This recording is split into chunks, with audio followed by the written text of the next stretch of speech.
Kuha ang CCTV video na ito noong January 20, 2025 bandang alas 11 ng gabi sa Caloocan City. Makikita rito ang 15 anyos na si Sofia, hindi niya tunay na pangalan, na naglalakad sa isang eskinita.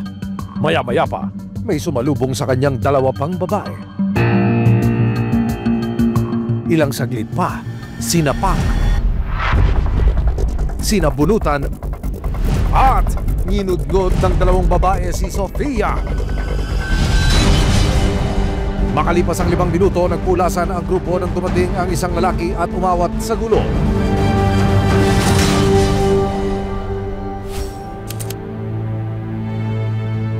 Walong araw matapos ang insidente, natunton ng resibo si Sofia sa kanilang bahay sa Caloocan City. Umabsent siya sa klase dahil hanggang ngayon iniinda pa rin daw niya ang mga natamo niyang sugat at pasa. Nung pagtas po ako nila bugbugin, sumakit po yung dito ko. Tapos yung dito po sa ulo, di po makahiga ng maayos. Dahil po sa mga iniinda ko. Pinagsasabak po nila ako sa bato. Ayong pa sa ina ng biktima na itatago namin sa pangalang Rochelle. Lumabas lang daw ang anak niya para bumili ng pagkain, pero habang papauwi na raw si Sofia, dito na raw siya hinarang ng dalawa pang babae at sinimula na siyang paulanan ng mga sapak, tadyak at sipa. Nagulat po ako sa nangyari po. Parang hindi ko rin alam kung alin yung unahin ko po. Namaga yung uso po niya. Tapos yung sa may bandang leg po niya, na parang nagkaroon lang siya ng bukol. Ayon kay Sofia, mga kaibigan at kaklase pala niya ang mga nambugbog sa kanya. Sino yung pinakamatalik na kaibigan mo dun sa dalawa? Yung pinaka-close mo dun sa dalawa? Yung isa po, nakikita lang po. Pero di po muna gaano close. At ang ugat ng gulo, nagkaroon lang daw sila ng hindi pagkakaunawaan. Parang po, yung pinagkakalat ko daw po na bayaran daw po sila kahit wala naman po akong sinasabi. Kaya hindi raw niya akalain na ang simpleng chismis tungkol sa kanyang pangchichismis ay mauuwi pala sa bugbugan. Gusto ko na puputulin yung pagkakaibigan namin dahil po sa nangyari. Kasi yung kaibigan ko po na yun, yung isa, kapatid na po turing ko dun eh. Kasama si Sofia, pinunta ka ng resibo ang lugar kung saan nangyari ang insidente. Galing po ako sa amin.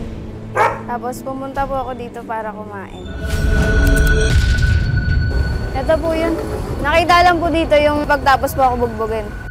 Ayon sa kanyang ina, nalaman lang daw niya ang nangyari sa anak nang puntahan siya ng isang barangay tanod. Masama pa rin yung loob ko. Kasi hanggang ngayon di pa rin po na gawa ng paraan. Agad dinala sa ospital si Sofia para maipagamot at sumailalim sa medical legal. Ayon dito, nagtamo si Sofia ng mga sugat at pasa sa kanyang ulo, labi at tuhod. January 21, nagtungo sina Sophie at Nanay Rochelle sa barangay para magreklamo at magpablatter laban kina Martha at Carla. Gusto ko sana sa barangay na lang po kami mag-usap para malaman ko kung ano po dapat kong gawin. Kung hindi pa rin po sila pumunta ngayon, tutuloy ko po yung kaso. Ayon sa barangay, 3 beses na nilang itinatawag ang dalawang panig pero walang sumipot sa panig ni Martha at Carla. Kaya naman nagpasya na ang barangay na ipasa na sa lupon ang reklamo. Sa lupon kasi kung kailan lang dadating sa amin yung kaso, tsaka pa lang namin malalaman, tsaka pa lang namin may imbestigat. As much possible, no, ayusin na ni Kap dito para maayos na yung gusot nila. Pag hindi sila humaharap, papailan na siya ng certification to file action. Para makapanayam ang kabilang panig, sinamahan ng barangay ang resibo para matunton sina Martha at Carla. Ayon sa 18 anyos na babaeng nanakit sa video, sinisiraan daw siya ni Sofia sa kanilang lugar, kaya naman hindi na niya napigilan ang kanyang galit. Ano ba work mo? Koko ka ba? Hinano niya ako. Sabi niya, kasi sabi ni ganun daw trabaho mo eh. Doon ka daw pumapaldo-paldo nga daw, ganun. Eh di syempre parang nagulat na po ako nun. Depensa rin ni Martha, ilang beses na raw niyang pinalampas ang pagmamarites ni Sofia. Kinausap ko pa siya. Sabi ko nga po, bakit kailangan mo sabihin yun, ganun, wag ka na lang magsalita ng kung ano-ano. Nakausap din ng resibo ang ina ni Martha na itatago namin sa pangalang Helen. Ayon sa kanya, hindi rin niya ginusto ang ginawang pananakit ng anak. Nagulat ako, bakit may mga post na gano'n na tinatago daw namin. Ako parang nai-stress na ako, hindi na ako nakakatulog sa gabi. Ayon naman sa ina ni Sofia, napilitan na silang i-post ang mga larawan ni Martha at Carla dahil hindi raw sila sinisipot ng mga ito sa barangay. Hindi namin po siya makita, hindi po nakikipag-ugnayan po yung magulang tsaka yung mga anak. January 27, unang naganap sa Lubon ang dalawang partido.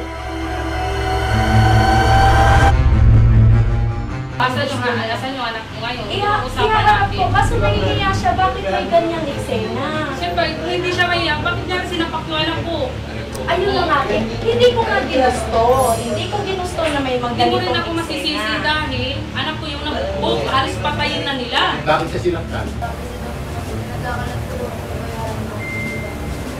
Bukod sa pagpapatawad, ingin nyo nung kung magkano yung nagastos nyo o kung ano kailangan, pa-shoulder na lang natin sa kanila kung papayag po kayo. Siguro dyan, hanap buhay namin ha. Araw-araw, nagtililig kita kami dahil lang dito. May hanap buhay kami parehas eh. Dahil lang dito sa problema na to. Kaya kung gusto natin tapusin, ayusin natin. Dahil hindi magkasundo, kinabukasan, January 28, pinatawag na ng barangay chairman ang mga sangkot sa gulo. Ayon na rin sa giling na magulang ni Sofia na mapasuri ang anak.